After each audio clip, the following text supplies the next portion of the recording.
You're listening to the Shameless LA We Win Wednesdays podcast. Join us every Wednesday at 7 p.m. Pacific Standard Time via Zoom.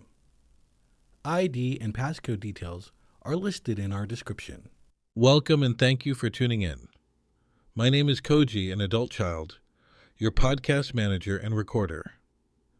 Adult Children of Alcoholics, ACA/Dysfunctional Families, is a 12-step, 12-tradition program of men and women who grew up in dysfunctional homes. We meet to share our experience of growing up in an environment where abuse, neglect, and trauma infected us. This affects us today and influences how we deal with all aspects of our lives. ACA provides a safe, non-judgmental environment that allows us to grieve our childhoods and conduct an honest inventory of ourselves and our family. So we may 1. Identify and heal core trauma, 2. Experience freedom from shame and abandonment, and 3. Become our own loving parents. Tonight, you can expect to hear recovery literature with multiple personal shares. The following episode will offer a variety of ACA experiences in recovery. These brief shares were recorded with permission during the LA Shameless Adult Children of Alcoholic and Dysfunctional Families meeting. Tony A's 12 Steps. Step 1. We admitted we were powerless over the effects of living with alcoholism and that our lives had become unmanageable. Step 2. We came to believe that a power greater than ourselves could bring us clarity. Step 3. We made a decision to practice self-love and to trust in a higher power of our understanding. Step 4. We made a searching and blameless inventory of our parents because, in essence, we had become them. Step 5.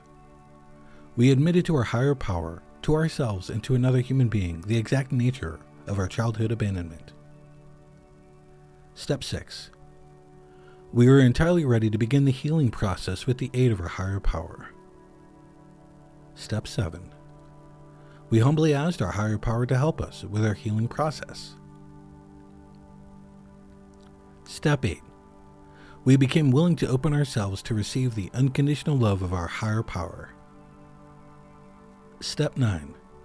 We became willing to accept our own unconditional love by understanding that our higher power loves us unconditionally.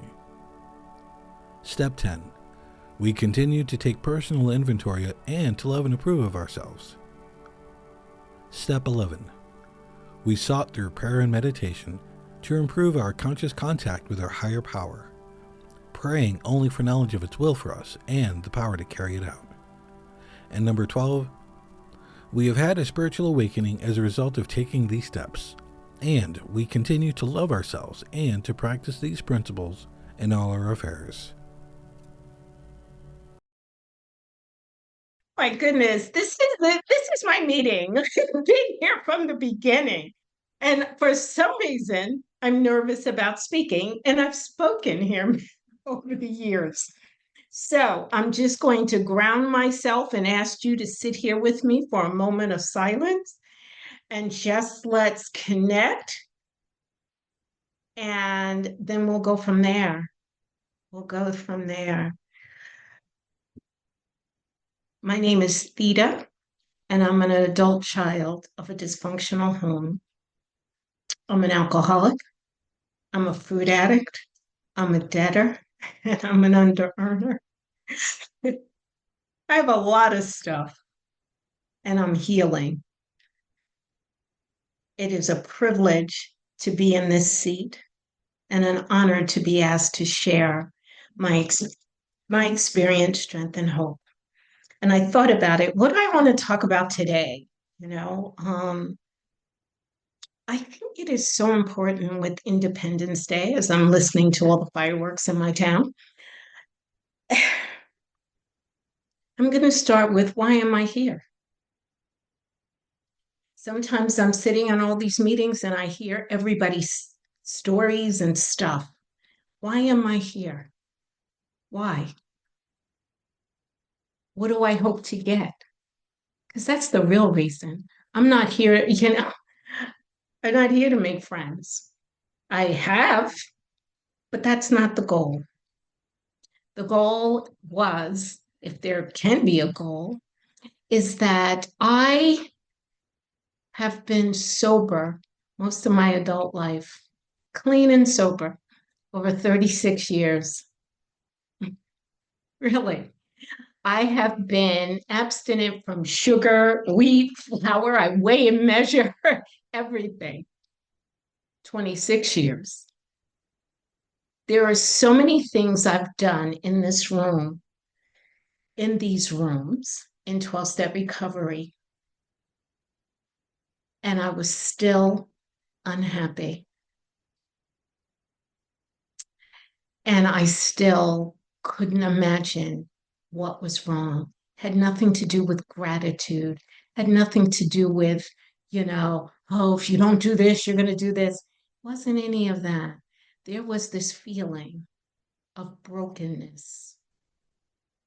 I was broken and I didn't know how to put myself together. I only know what I knew as a child, and that behavior became my adult behavior. And that was get a star, get an A, do the best you can, do over, work, just keep going. When I walked into these rooms, and I visited for years, but I'm talking about when I turned my life over to these rooms, to ACA, okay, already turned my life over to those other rooms. When I turned my life over to ACA, I was ready to be here. And I was ready to listen. I was ready to um, hear what you have to say. And they say that is the solution. We the solution is about becoming our own loving parent. So I'm going to stay focused with just a little bit here because our literature is like huge. And I think, what did I get here? And why do I stay here? We must love ourselves first to have something to give away. I didn't know I didn't have anything to give away. I thought I was giving you my giving something, but it was called advice. Yeah. Without self-love, the 12th step merely become another goal we achieve or a mark we pass on our way to pleasing others. I want you to like me. I want to get started. I want da, or abandoning ourselves. Isn't that beautiful? I mean, if you think about it, why are you here? Are you really just here because you have nothing to do? And maybe some of you are. And if you are, that's okay. Not me. I'm not lacking for things to do. We tend to use service to others as a camouflage to hide in plain sight. I had hit so much that one day I couldn't find myself. I walked in, and just like in AA, they said to drink is to die, or if food is to eat is to die. For me not to work this ACA program as written without all the dialogue that I can come in with, all the blocks, is to die. My life depends, for me personally, on doing the solutions in the work in this program. And on that, I'm going to read something else that I live by. And this is something that Tony said, Tony A. And it's just a magical program. However, the actual parent is a higher power who never abandons. I didn't know how to be a loving parent to myself. If I could, I would have, right? I look for something bigger than me. And some people get annoyed when you say God or they pull religion. I don't pull blocks into my recovery. It's good orderly direction, some people call. It's the gift of desperation, others people say. I don't get into those little intricacies of something that will block me from getting to where I need to get to in order to love myself so that I'm available to other people. That's what the world is for me. He was speaking of embracing our wounded inner self and turning to our higher power for breath. When I started out, I said, just breathe with me. Just stay here with me. For a life, this is a life-saving program for me. Healing. I heal every day that I work on these steps. I take this literature and I take this practice into my adulthood. He knew that when adult children go inside and find their wholeness, they can serve God and the world as trusted servants. We go outward by going inward. We become inwardly illuminated. I have become illuminated. I love being an ACA person. I love where it has taken me. I love where it is continuing to take me. I love that I can accept life on life's terms a little differently than I could before I started doing this work. And this is something I say in every room, and it's important even in this room. You stick and stay. You will hear your story, and it may not be me. It may be someone else. It may be through a share. But the point is, this program works when you put yourself into it without a block and allow it to work. It penetrates on levels and gives us a safe and wonderful thank you and wonderful haven to just connect. You could connect with you before. I couldn't connect with people. I can smile. I can have social occasions with you, and I can party with you all night. It's not the same. There is a space for self-love that I didn't know was missing. And I love, there's a couple of things as I wrap up that I really think if I'm asking you to walk away with something today, I think for me, this is something, it's the saying we say in here. ACA allows me to release others with the responsibility of my emotions.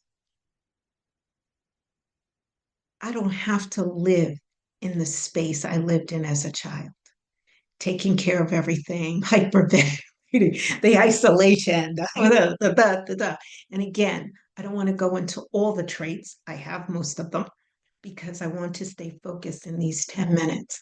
In these 10 minutes, as I wrap up, it isn't for me to dump. I don't come here to dump. That's called a therapist, not a 12-step recovery room. I come in here to recover. I come in here to find out what do we do to move the needle. I don't come in to disagree with you or like you or don't like you, blah, blah, blah, blah. I don't have time for that. What I have time to do is to find out what do we do in here? How is our literature so rich? How is these rooms so wonderful to give us all this stuff we needed and all the shrinks, and my time is up to gentle time, all the shrinks, all the everything in the world couldn't get me to where ACA has. So I thank you for my 10 minutes and my time and indulging me on my experience, strength, and hope. And remember, I'm releasing you and others of the responsibility of my health and emotions. And that, my friends, is ACA work. Thank you. Theda. Thank you, Theda. Thank you, Theda. Theda. Thank Thank you. you. Thank Thank you you, so Theda. much, Thank you. Theda. Thank you, Theda. Thank you, Theda. The laundry list. These are some characteristics we seem to have in common due to being brought up in an alcoholic or dysfunctional household. We became isolated and afraid of people and authority figures. We became approval seekers and lost our identity in the process. We are frightened by angry people and any personal criticism. We either become alcoholics marry them, or both, or find another compulsive personality, such as a workaholic, to fulfill our sick abandonment needs. We live life from the viewpoint of victims and are attracted by that weakness in our love and friendship relationships. We have an overdeveloped sense of responsibility, and it is easier for us to be concerned with others rather than ourselves. This enables us not to look too closely at our own faults, etc. We get guilt feelings when we stand up for ourselves instead of giving in to others. We become addicted to excitement. We confuse love and pity and tend to love people we can pity and rescue. We have stuffed our feelings from our traumatic childhoods and have lost the ability to feel or express our feelings because it hurts so much. Denial. We judge ourselves harshly and have a very low sense of self-esteem. We are dependent personalities who are terrified of abandonment and will do anything to hold on to a relationship in order not to experience painful abandonment feelings, which we receive from living with sick people who were never there emotionally for us. Alcoholism is a family disease, and we became para-alcoholics and took on the characteristics of that disease even though we did not pick up the drink. Para-alcoholics are reactors rather than actors. Audio only. Okay, cool. Can you let Nick know how you would like your time? Sure. A 2-minute warning would be great. 2-minute warning, you got it. Yes. All right. Thanks, Nick. Okay. Well, my name is Cameron. I'm an adult child recovering in this program, and it's very grateful to be here. I love this meeting. It's a very special meeting. Welcome to everyone who's new and who has, who just introduced themselves. Everyone who's just in attendance, really. I'm glad that you're here. I get nervous because this program means so much to me. It's saved my life. It's given me peace in my life. And so I want to give that to you. I want you to see that. So I worry about it, but I'm just going to surrender that and trust that whatever comes out needs to come out. I have a tendency to ask my inner family, what do you want to have heard? What do you want to show tonight? And the response was a little surprising for me today, but I'll reveal that to you. And it may be related to my mother. It's her birthday today, and I called her. It was short and a pleasant call, but so I asked my inner family, what do you want to reveal tonight? And the response was, we love our family, and we feel embarrassed and guilty to say that. There were awful things in my family, just awful. And there were excellent things too. And I was just really, it really moved me to hear that, to remember that both things are true. And a lot of my work has been in this program, stepping out of denial and acknowledging some of the darker side of things. And now, 5 years in, I feel like I'm bringing that other place into balance and just experiencing that with my mother in our short call today. So I just wanted to let that be and not say too much about it. But so just to give you a snapshot of what I was like, I came in 5 years ago, desperate. I was in utter, I don't know, the word terror comes to mind, stress, inner chaos, distress, and it was all internal. I had a job, I had things going on, but I was losing it. Spiritually, totally cut off. Physically, the stress was killing me. Emotionally, of course. I mean, I want to be sensitive about the topic, but I didn't want to live. And I was desperate. And ultimately, somebody said, you need to go to Al-Anon. And in that search, I found ACA, I found my home. And it wasn't easy at first because I had that inner critic trying to keep me out of the rooms and convince me and criticize me for showing up. But I kept going, and I'm so glad I did because I feel such freedom now. But what was going on was I was living, well, all the laundry list traits, but one to highlight today is that overdeveloped sense of responsibility. I was working in a very sick industry around really sick people, and I have this trait that's been there since childhood where I think I'm responsible for everyone's lives. I think I'm responsible for their moods, for their behavior, their decisions.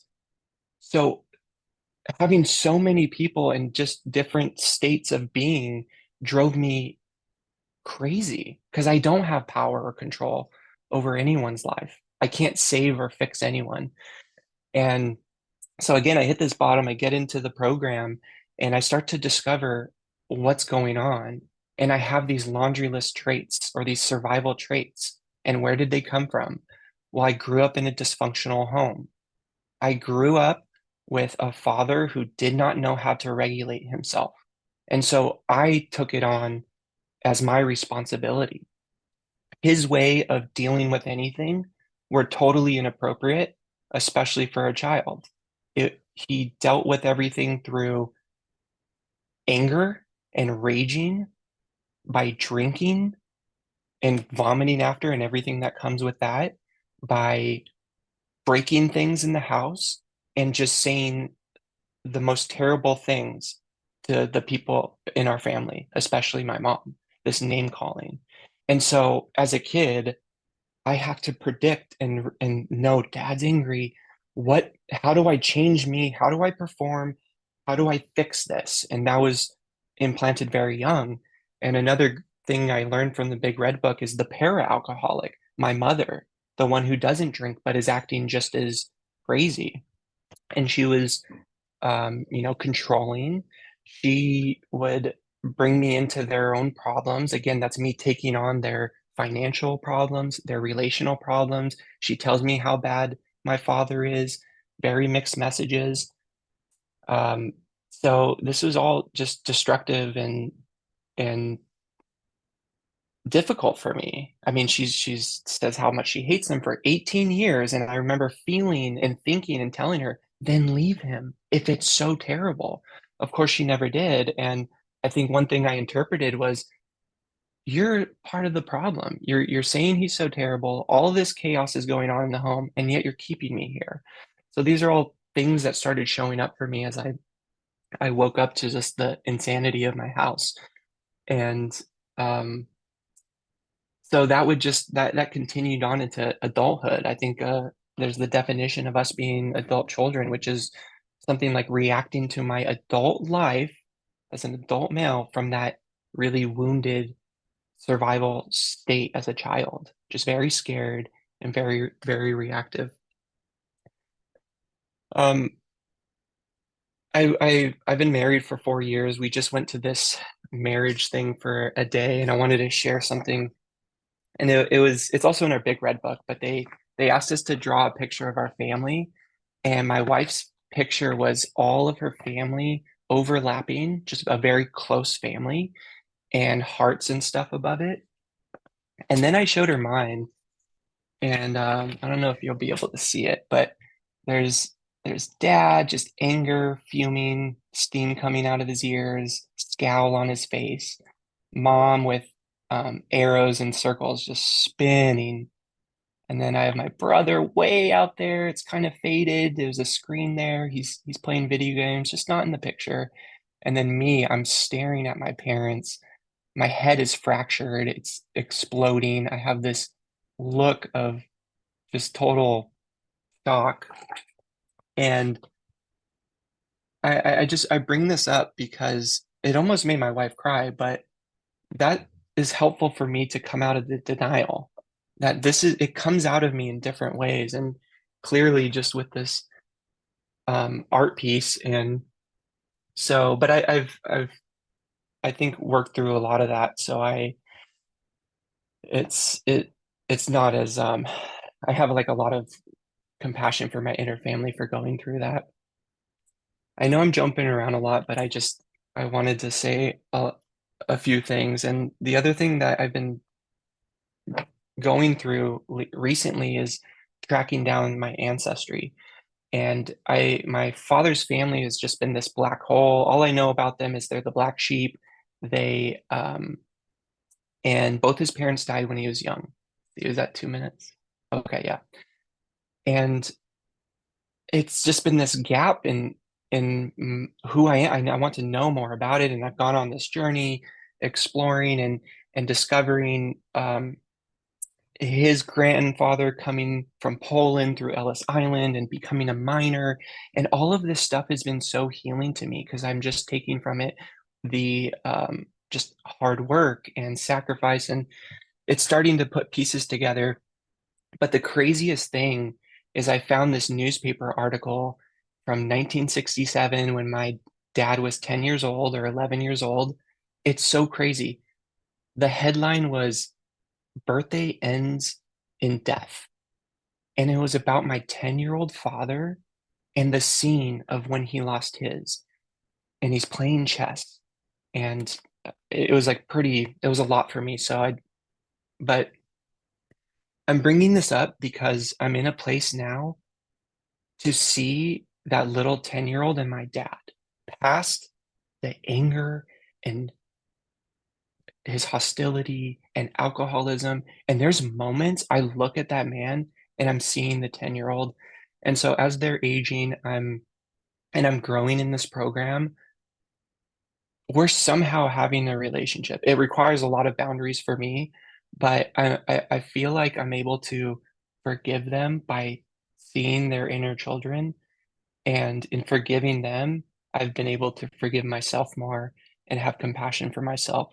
So that this is strange. I know that may be strange for wherever you are in your recovery. This is just where I'm at today. And I know other people will approach it and have different experiences. But um, I I just feel so lucky to have found this program. I can't even tell you, I haven't felt the depth of that despair since I've been in ACA. I feel like I know how to manage my feelings and to discover what I'm thinking, what I want, and I have people that love me. I just called somebody recently in this program. I'll stop with this. And I just told them that I loved them and we've built that relationship. But love was so icky when I was growing up, but now it's like something I love and I find in these rooms, and I hope you can find too. Thank you. Thank you, Cameron. Thank you, Cameron. Thank you, Cameron. Thank you, Cameron. Good job. Thank you, Cameron. The flip side of the laundry list. We move out of isolation and are not unrealistically afraid of other people, even authority figures. We do not depend on others to tell us who we are.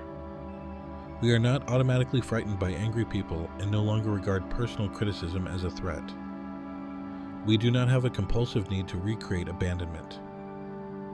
We stop living life from the standpoint of victims and are not attracted by this trait in our important relationships.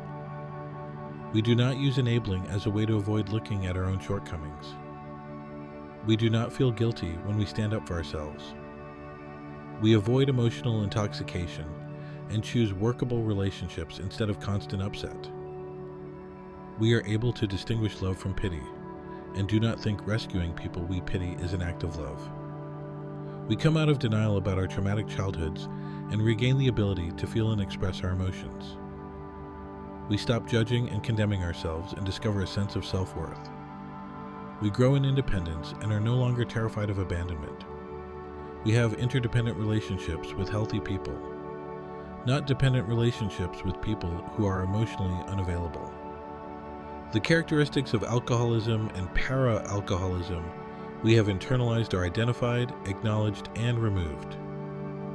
We are actors, not reactors. Gretchen, can you let me know when I have 3 minutes left, please? Oh, you know what? Don't. I know you have the timer up, so never. You sure you don't? I can. I'll have check the it out. clock up. Yeah, if I go over, just let me know. I'll try to watch. Okay. Well, you can welcome me if you want to. Hi, Well, TV. Hey, TD, happy anniversary. Birthday, happy anniversary. Happy anniversary. Welcome, TD. Happy anniversary. Yes. We win. Welcome, TD. Thank you Happy so much. birthday. It feels so weird hosting and speaking. I Okay. think I'm going to leave the Academy Awards dinger on for the end. Yeah, I think it's more appropriate than the beeper. You're going to get that. I'll wrap up while the orchestra plays. Yeah. Okay. Well, hi guys. My name is TD. I am definitely an adult child. I'm so happy to be here tonight. As always, such a privilege to be asked to speak and to be in ACA for this many years. So some of you may have heard people saying happy birthday and happy anniversary to me, and that's because I have been in ACA for this week 30 years. It's crazy. Are we recording? Oh, yes, we are recording audio only. And there's, to try to sum up what I would have learned in the 30 years is really completely impossible to do in 10 minutes. So I'm just going to wing it and see what comes out of my mouth, because I do trust that when we offer as speakers what we should say, it comes out. So I'm trusting in that. And some of the things I would say, I came into ACA and I crawled in here, y'all. I just had a gang home invasion, which is interesting because that is a part of why this meeting started. It was 30 years ago, and a gang broke into my house, and it was a bottom for me. And I was really scared because they had stolen my portfolio, and they were trying to get in my house a lot, and I was seeking a place to live. And I knew there must be a God out there. It was very, very closed off to Christianity from growing up in a Christian church, and the abuse I suffered in my childhood, which was very severe. Honestly, I have CPTSD prior to having 7 home invasions. So you can imagine what that would mean. And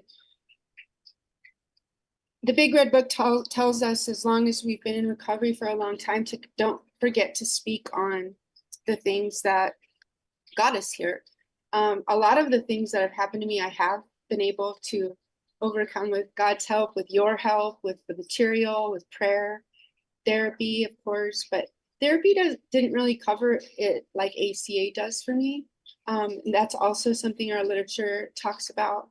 One of the biggest, the reason that has something to do with this meeting is because when the pandemic started, I was looking for a meeting that had a style, and I know that in the Big Red Book that it says if you don't find a meeting that you kind of want to vibe with that much, then you should just start one.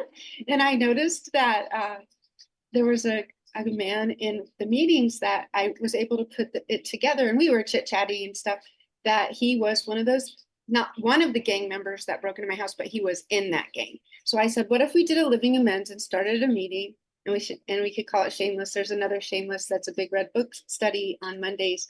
And then eventually it became We Win Wednesdays, because I really do believe that the solution is to become your own loving parent.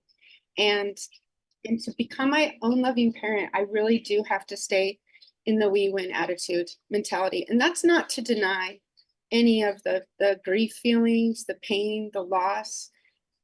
When I get in those modes, and I was in that mode today, outreach is a big deal to me. Really big tool. And another thing is just allowing myself to just sit in those feelings.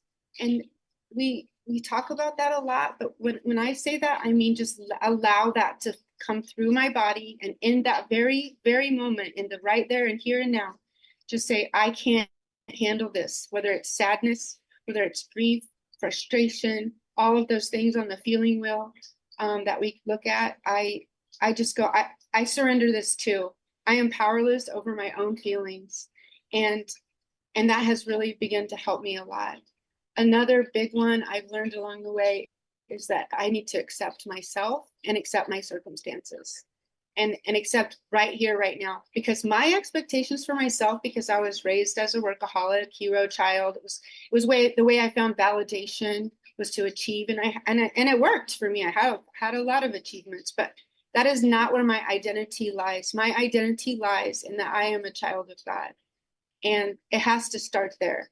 I have to be a child of God who happens to be gifted in this and this and this and this, but not my entire identity just enveloped in my gifts or how hard I work. And so I've been a workaholic. That's been my main go-to to relieve myself of the painful feelings that I have and the negative thoughts. And with the negative thoughts that come in, I'm really working on being mindful, because sometimes they're just going through there like old echo chambers. of the past. And I have to say, wait a minute, I don't have to do this. I do not have to go down this road. Just like in the Matrix, if you saw that movie when they get him in the car and they're pulling out of his tummy, the implant thing, and he's like, I'm out of here. And they're like, that's okay, you can go anytime you want. But you already know what's down that road. And that's how I feel. I'm like, I came into ACA, there's no turning back. There was no turning back for me. I think once you see ACA material, you can't unsee it. I love that our literature says you don't lose time in this program. I think it's nice that we count the years so that we can appreciate the work, that we put in, but it's not a tightrope. It's such a gentle program. I encourage you to be gentle with yourself, because the way we all grew up in ACA was very harsh surroundings, harsh reactions. We learned to be harsh with ourselves. And the only way to counteract that is to really just go to the opposite. Like, stop it. I don't need to criticize myself. Who am I to judge myself? Who am I to judge myself? And I read the other day I was reading something, and it said, a double mind, it was written in 45 AD estimated. And it says, a double-minded person is unstable in all their ways. And it also says in that book, if you need wisdom, ask for it, and it will come abundantly. Not a little bit, a lot. So I just do that when I don't know what to do. I do not believe in confusion. I don't think confusion, when I experience confusion about what to do or where to go or this or that, I know that is not from God. So I just go, no, I surrender my confusion as well. I've learned that when I break the don't talk, don't trust, don't feel rule in these meetings, even after 30 years of doing it in person was my first 5 years experience, and until we had Zoom. And I've learned that afterwards, I always feel shame. So I have to be shameless. I'm going to feel, because I broke the don't talk, after I share, I go, what did I say? Was that stupid? And that's unnecessary. There is no perfection in a share. So I just said, nope, not doing that one either, but thanks. No thanks. The grief part is the hardest part. I think some of the younger parts of myself, I'm very aware. I started working on my inner parts when I was about 20 years ago, diagnosed with DID. And I've worked really hard to know my system. We like to call it a family, because we really didn't have a safe family. I know some people like to call it a system, and I encourage to find a meeting place for your inner parts. And ours, we have a special place that we meet when we need to talk. It's not a conference room. It's a really nice little living room with fireplace, and that helps me get my focus on. The other thing I wanted to talk about a little bit was something I was thinking about recently, which is, so my parents were really great at helping everybody but me. And they would my mom would reach out to everybody. They could come to our house. She would drive them there. She would give them money. There was a time I was homeless. I called her and I said, Mom, I don't know what's happening. I don't know where to go. I have a hotel room for a week? And she was like, oh, I can't do that. We just sent $2,000 to India for your brother to go build homes. And I'm like, what?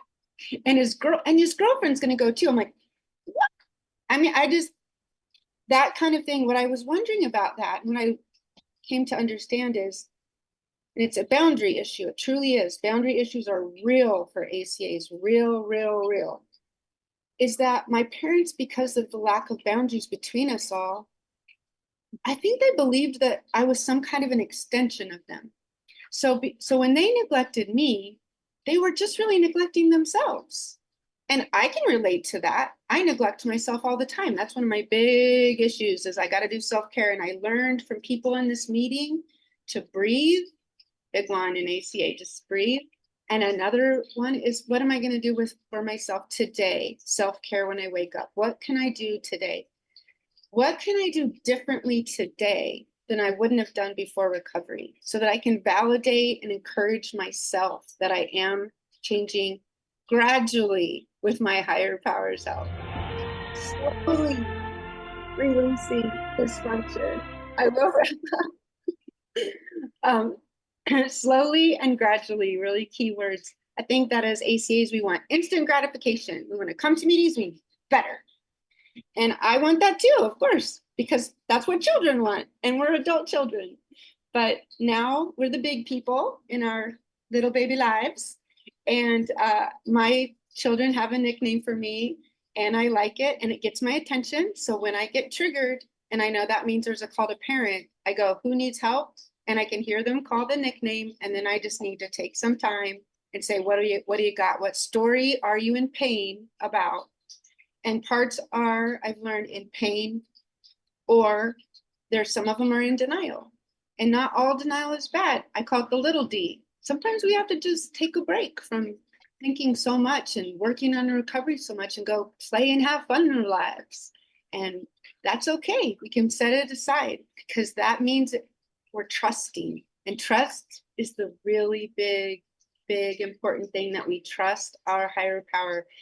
Our parents were the instruments of our biological existence, but our higher power is our true parent. I believe in both the male and female nurture of God. That's very controversial. Christians hate me for saying that, and I don't care, because when I go, Mama, to God, I get a God Mama hug, and I need God Mama hugs because I did not have a lot of those, let me tell you. So thank you for listening. Thank you for letting me go a minute over. I can't wait to hear your shares. I hope you raise your hand. I learn from you, and we all learn from each other, which is the beauty in it. And I'm excited to hear from you. And if you have shame share after, just kick it to the curb and know that you're succeeding when you feel that, because you're doing counter action, and it's false guilt. Thank you for listening to me. I love you guys so much. Thank you, TD. Thank you, Thank you, Didi. TD. Love you. Thank Thank you. you. Love Thank you. you so much. TT. Thanks, TD. You deserve to be loved. You deserve something real. Time to heal. Time to feel. Chapter 7. Inner Loving Parent Supplement. Loving Parent Letter, adapted from Big Red Book, page 299. ACA suggests several ways to help awaken our internal love. One technique is writing a letter. Dear inner loving parent, or caring part of myself, please allow me to be gentler and more accepting of myself. Please help me to stop judging myself so harshly. Please let me focus on progress rather than perfection. We can keep this letter handy and read it regularly, adding to it as we wish. Of course, writing a letter like this won't change everything right away. Still, it can demonstrate to our inner child that we are willing to find new ways to set boundaries with our inner critic. This simple letter can signify a powerful shift, moving away from self-abandonment and towards self-love, self-nurturing, and self-compassion, towards healthy reparenting. Reparenting affirmations, complete listing on Big Red Book, page 329 to 330. Affirmations can be thought of as a language that develops between an inner loving parent and the child within. In time, this language replaces the voice of the harsh inner critical parent. Many of the ACA reparenting affirmations begin with, it's okay, to trust, to cry, to hope, to make a mistake, to say, I don't know, to say no, etc. There are no specific words or phrases that work for everyone as affirmations. We must each find our own loving inner language that feels right. It's okay can be a great place to start. The reparenting process requires some experimentation at first and can feel strange. It can seem awkward to break the old rules of family dysfunction. Don't talk, don't trust, don't feel. Some adult children resist this exercise because they find the words they are saying difficult to believe, and that's okay. Simple, heartfelt affirmations have helped many adult children neutralize the inner critic and learn. You're listening to the Shameless LA We Win Wednesdays podcast. Join us every Wednesday at 7 p.m. Pacific Standard Time via Zoom. ID and passcode details are listed in our description. A special thanks goes out to those who do service for this meeting: DJ Nick and DJ Rich, Bill W., Terry B., Yvonne, Darren, Renee. On security, co-hosts and tech, Cathay, Camero. Your phone list. Coordinators are Kylie and brother Lars. Nikki is your timer. Email manager is Kayla. Treasurer is Gretchen. Biz chair is Theda. World service rep is Mark C. Literature rep is Crystal B. Your WhatsApp manager is Bill W. Your speaker, finder, and host is TD. And this is Koji, your podcast manager. Singing meeting favorite, You Deserve to Be Loved. Here's Tracy Dawn.